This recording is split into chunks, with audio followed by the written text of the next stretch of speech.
Video, we're going to talk about running a sub 20-minute 5K. That's anything 1959 would be a sub 20-minute 5K, and that's quite a feat for a lot of people. Let's look at some of the statistics on a sub 20-minute 5K. So this is for someone over 40. So a lot of times, if you're over 40 and you can run a sub 20, you're going to go to like a lot of local 5K races. And for your age group, you're going to be able to win a lot of medals and trophies. So take a look at this. This is kind of a comparison to other 5K runners in the same age group, and you can see you would be in the 97th percentile. So you'd be in the very top percentile. So look at the graph here. Looks like the average for average person is around 10 minutes. You can see right here. You start getting down here in the 6 minutes. So to run a 5 minute, a sub 20-minute 5K, you're going to be looking at about 6:26 per mile pace, and that's booking, and that's the whole time average pace. So you can see if you can run like a 6:26. I mean, you're way down here on the top. You'll be at the top, so you'll be able to go to the most races and compete at the races. So you'll be able to either A, in your age group awards, be able to at least win your age group, first, second, or third, or if you're over 40, you might be able to get the age group award for the over 40, which would be the male or female masters, and a lot of times they'll give you a bigger trophy or something for that. Okay, so we talked about some excellent reasons to be able to run a sub 25K. It's a great goal to run a sub 25K. I used to just go out and run races, and then I would see if I won or not, and I would be like, okay, 22, 23, 24, 22, in that area, 22 minutes, 23 minutes 5K. And so I didn't really know about the lengths, the time. So I had watched a video, and it said that you really should get some kind of Garmin or some kind of device to measure your pace per mile. And not only that, another thing that you really want to look at is your cadence. So I went on a hunt to find something, and the reason that this is important, you'll see in some of the results, is because you'll go run a 5K and you think, okay, it's 3.1 miles. And so you'll be basing everything off that 3.1 miles, but you'll run a 5K and you go, wow, I just got a 20-minute 5K. This is unbelievable. But then if you look at your Garmin or at your watch or at your phone or whatever you're using, you'll see, oh, it was only 2.99 miles. It wasn't an actual 3.1. So a lot of times when they go set up these races, it's not always going to be exact. So you may go out and think, oh, well, I did it. I did the sub 20, but you didn't. Or you may, the opposite, you may have done a sub 20, but you actually ran 3.23 miles.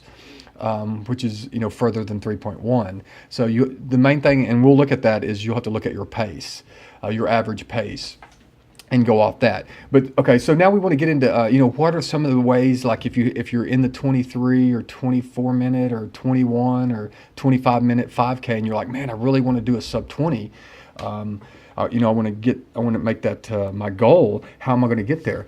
Well, one of the first things is you got to start looking at your times and see what times you are running, and to be able to push yourself. I went and was looking at Garmin watches, and I was looking at some of them that were like $600, some of the high-end ones. I was looking at reviews, and one guy was reviewing them. He was every technical jargon you can think of he was using, and he said, he was saying that, okay, now this $600 watch here is the accuracy, the pace per mile accuracy, because that's one of the biggest things because of the GPS, is almost on par with an average smartphone.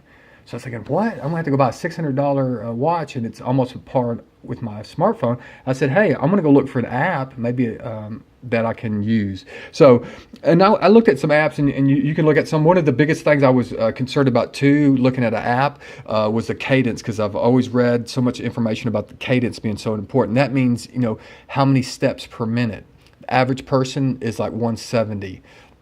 Some people are lower than that. They say the most efficient cadence, and like some of the all the top runners go at like a 180 cadence. So that was one of the big things I was take in consideration when looking at the app. I found this app called Runzy. I'm not trying to sell this app or anything. It's free. You can pay for some upgrades. I downloaded a bunch of apps, and I was just trying different ones. But one of my criteria was, like I said, the cadence. So let's look at some of the cool thing about this is you do have your old workouts, and you can just kind of go through them. So here's a workout or an actual believe this was a 5K. So you can look real quick and see my average cadence was 182. When I first started running, my cadence was 170. And I was reading and read about it. And so I really started pushing myself. It took about a month, and I started getting to 180, and my times have totally improved. And they say you get a lot less injuries because it keeps you from heel striking. It keeps you from sticking your leg too far out because your feet are going so fast, you really don't have that option. But one of the things about this Runzy is one of the best things about this program is if you go to splits. So I have it set up for 1 minute splits. So when I'm running, it'll actually talks and says, "Hey, your cadence is." It'll tell you your cadence. It'll tell you your pace.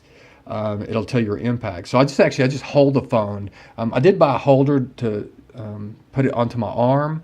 But I just couldn't get to it. It was just so hard to look at. So finally, I just run it and hold it in my hand. I have no problems with it. But it does excellent helping train you to hit that pace that you're wanting. So when I'm running, I can hear it say cadence 176, and I'm like, uh-oh, I need to push it up a little bit, push it up a little bit.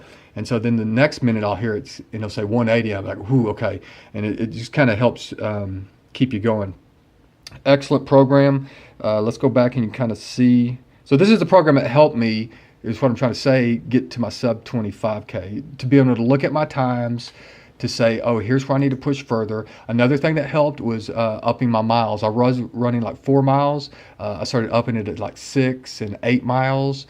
And just that, it gave me that stamina and that endurance by just upping those miles. And when I up the miles, on one day I might run an easy 7-minute mile pace, and then some I would try to run a little harder. And then sometimes I would do intervals where I try to run at like a 6-minute pace as far as I can. Sometimes I would get to be able to run for 30 or 40 seconds. I'd be totally out of breath and have to walk, and then I would do it again and do it again. But this program, it really helps you keep track of your runs, and here's one of the things I was talking about. When you do go do a run, check this out. You'll think, okay, I ran this run, look, 3.14. If you put 3.14 in your times 6.37 in a pace calculator, it's not going to come out to 20:52. It's going to come out to 20:45. So your actual time, because you could see the course was off, it should be 3.1 is an actual 5K race. And just like here is a turkey trot. So 6.26 time, it shows 2028, but see, the course was actually 3.16. The course was too long. So if you calculated 6.26 by 6.26 average pace by 3.1 miles, you would actually come out. You that would be a sub 25K, it'd be like 1958. So that's another cool thing by keeping up with this. You can get your real times that you're running. So if you want to kind of see, this is also set up for a tone to be going off that actually tells your cadence as you're running. So if you do new workout, if you go to the little wrench, you can actually set the whole thing up. See how it's set up in 1 minute splits. And then it has the metronome, which is set up at a 180. So as you're running, I didn't really think it'd help, but that tone, that beep, beep, beep, helps with your training. And as you down here, you can say on splits, you can actually tell it the duration, pace, and your cadence. You want to hear that every minute so you'll know what you're running. Great training tool. So if you want to hear it, so if you start it, you can actually hear it giving you that sound every time your foot's supposed to hit the ground. So great tool. Another thing that you probably going to have to work on and change is, like I said, your cadence. You're going to need to find out what your cadence is, maybe by using that or your Garmin, and then try to get it up to 180. And then also you may have to change your form. and you can work on your form. If you go online and just do a search maybe on YouTube for form, running cadence, this guy's really good. I've learned a lot from him. And if you just look at how he's running and his form, you would just be, I mean, if you can get like this guy's running like 16-minute, 15 or sub 15-minute 5K. So if you just watch this guy, and one thing to pay attention, when you start running with a higher cadence, you're going to have your legs are going to be. It's almost like it can be fast walking, but like fast jogging. But as you can see, once you start getting really good, if you'll feel your legs, they'll be coming all the way back up here to your butt, all the way like this, bam, because your legs are like pendulum swinging, and you'll see instead of pushing your leg out forward and kind of pulling yourself forward, you're actually like a kangaroo.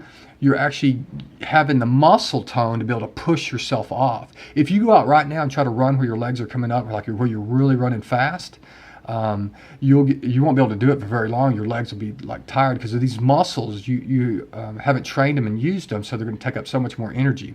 But over time, you'll get to where you'll feel your legs coming up further.